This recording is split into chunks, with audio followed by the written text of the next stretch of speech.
Was good everybody? So meron tayong bagong i-react ngayon, ang Fourth Impact. I mean, we've reacted to them before but now it's a new cover performance nila. So ito yung napakasikat ngayon na kanta ni Bruno Mars at ni Lady Gaga, Die With A Smile.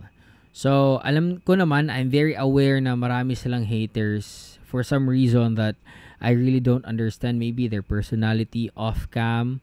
But regardless, I still believe na itong grupo na to is very, vocally talented. Vocally very talented, versatile din ito sila. Nakakasayaw, 'di ba? And I really admire their guts, their perseverance despite sa bashing and hate na natatanggap ng grupo.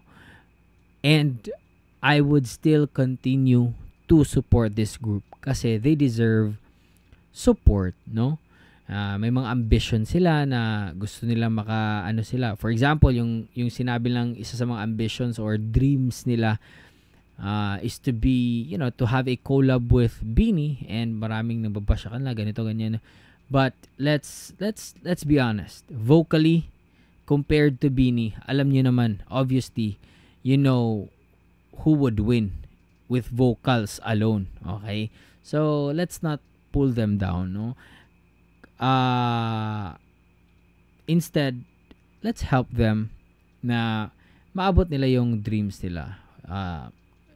Kahit sino man yung bias in yung P-pop group or singer sa Philippines. So, if you don't like them, then just don't hate them, okay? Supportahan lang din natin. Anyway, na-carried away ko doon. So, let's begin.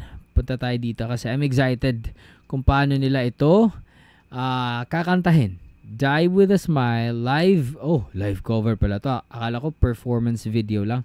So, it's a live cover, okay, by Fourth Impact. Let's go!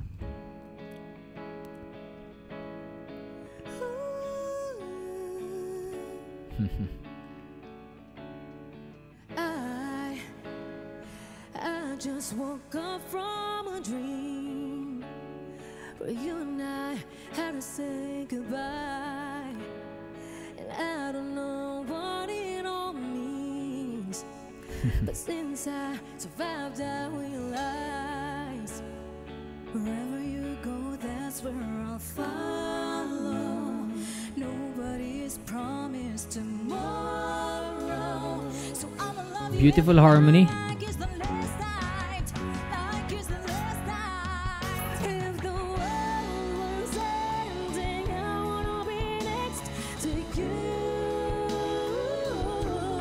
Lovely harmony.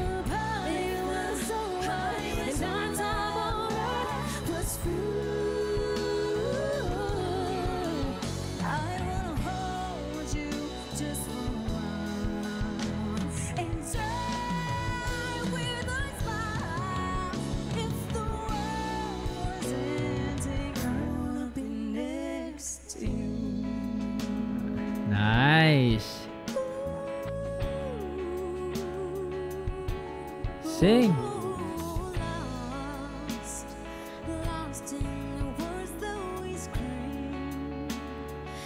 Ito ata yung pinakamaganda sa kanila, oh.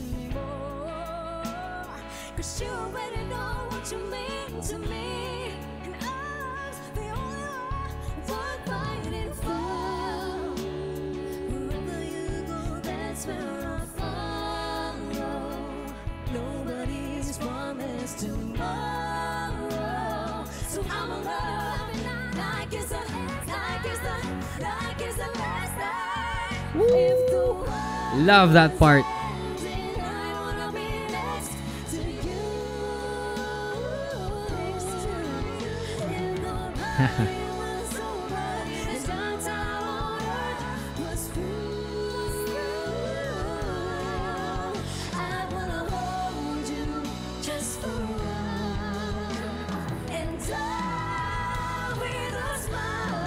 Beautiful.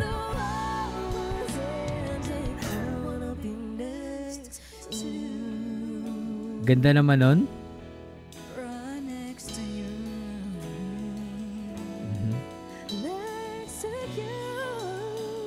right next to you.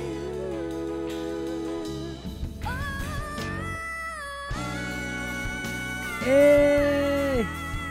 Sing! Beautiful!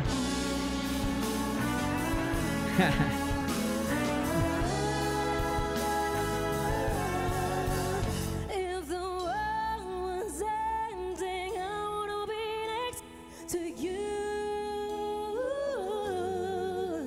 If the party was over and our time on earth was through, Sarap ng harmonization.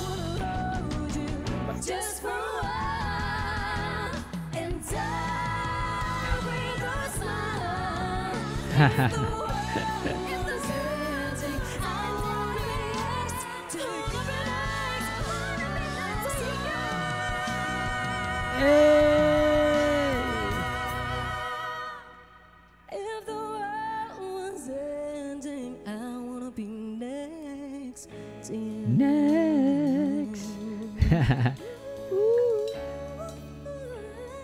Nice! Be next to you. Nice! Gusto ko yung placement na yan. Love it! Oy, ang galing! Ang galing! You have to admit it, though. No? Ang galing nila dito. Ano na, haters dyan, okay?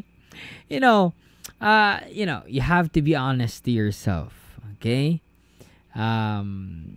Ulitin ko, ano man yung issue nyo sa kanila, no? Kasi marami silang haters. Kung hater ka na, ano mang issue nyo sa kanila, ano mang issue nyo sa kanila, you have to admit na magaling talaga sila. Vocally, you've heard it. Power, harmonization, no?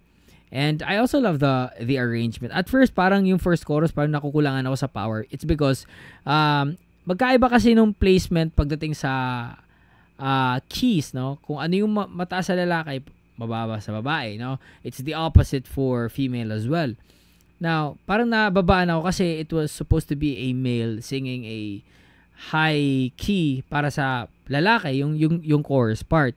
But then, when the second chorus came in and yung may harmonization doon and may mga vocal placements na ginawa sa yung mga vocal splits, then that was actually, I love that part, no? And it was well tag dito, divided, no, yung parts nila, and the clarity of their voices, no, ang galing. And you have to understand that this is a live cover, okay? Live performance. Hindi siya yung pre-recorded, okay? It's a live cover. And it was perfect. Na, kasi sa akin, I would really appreciate, or I appreciate more live performances than pre-recorded. Bakit? Kasi naririnig ko pa rin yung rawness ng boses. Kagaya nito, no? Yung naririnig mo talaga yung rawness ng vocals nila. Although it was enhanced, balance, it was studio mix, but minimal lang siya for live na studio mixing. Hindi siya like isolated or enhanced for parang a track for Spotify or something like iTunes. Hindi siya ganon. So, it was really well produced, and andun pa rin yung totoong boses na maririnig mo from them. So, yeah. That's it, man. It was awesome. I love it. So, comment down below kung anong sa tingin nyo. Okay? So, if bago kayo dito, don't forget to subscribe to me. And if you can also follow me on Facebook and TikTok and on Instagram. Okay? So, peace out, everybody. Much love. Stay safe, and God bless you all. Peace.